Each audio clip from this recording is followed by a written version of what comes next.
پتہ چلا موسیٰ اسرائیل کو لے گیا مجھ سے نجات دلا کے، فوج کو حکم دیا، 4 لاکھ فوج چلی 70,000 کو مارنے کے لیے، انہیں غلام بنا رکھا تھا، کہا جانے نہیں دوں گا، یہ غلامی نہیں کریں گے تو سب کو مار دوں گا۔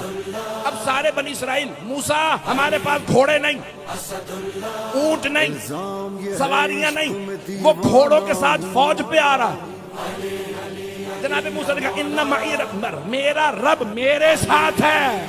بھئی یہی امام حسین نے کہا تھا جب کسی نے کہا آپ 72 کے ساتھ لاکھوں سے لڑنے جا رہے ہیں، کہا یہ لاکھ میرا کچھ نہیں بگاڑ سکتے، میرے ساتھ اللہ ہے۔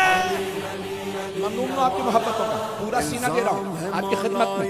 عزیزان گرامی جناب موسیٰ لے چلے، جیسے ہی پہنچے سامنے سمندر، مصر سے چلے تھے، بیچ میں سمندر، پار فلسطین۔ اب بنی اسرائیل نے کہا موسیٰ یہ کیا کیا تُو نے ہمارے ساتھ؟ پیچھے فرعون اپنی فوج کے ساتھ، سامنے سمندر، واپس جائیں تو وہ مار دے، آگے جائیں تو سمندر میں ڈوب جائیں۔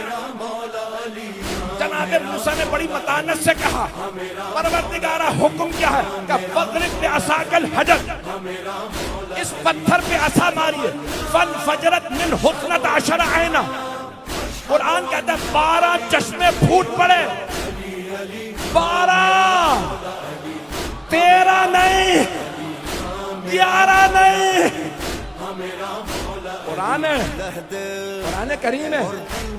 فانفجرت من 12 عینا قد علم کل اناس مشربہم، سب نے اپنا اپنا راستہ لیا، چل دیے۔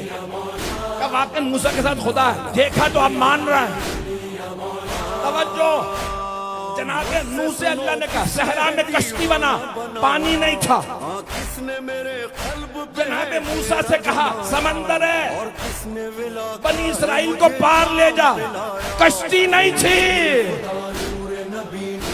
بھائی اللہ کو اسباب کی ضرورت نہیں ہے، وہ خود اسباب بناتا ہے۔ اسباب کی اللہ کو ضرورت نہیں، وہ اسباب بنا کے دیتا۔ توجہ، وہ اسباب بنا کے دیتا، پوری طاقت لگا رہا۔ اب سارے عرب جمع ہو گئے، انہوں نے کہا محمد کا کوئی مستقبل نہیں ہے، ایک بیٹی کا باپ، نہ بھائی نہ باپ، یتیم۔ اللہ نے کہا اے میرے حبیب ہاتھ اٹھا کے کہیے،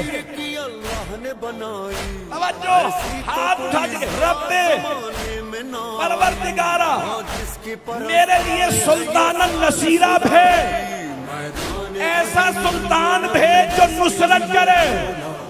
رب ادخلنی مدخل صدق واخرجنی مخرج صدق واجعل لی من لدنک سلطانا نصیرا۔ جاؤں تو سلامتی، آؤں تو سلامتی، تو ایسا مددگار بھیج جو کبھی مدد نہ چھوڑے۔ اللہ نے کہا محمد انہیں نہ دیکھے، میں اسباب پیدا کرتا ہوں، ایسا علی بھیجوں گا۔ اشہد ان علی ولی اللہ، علی علی میرا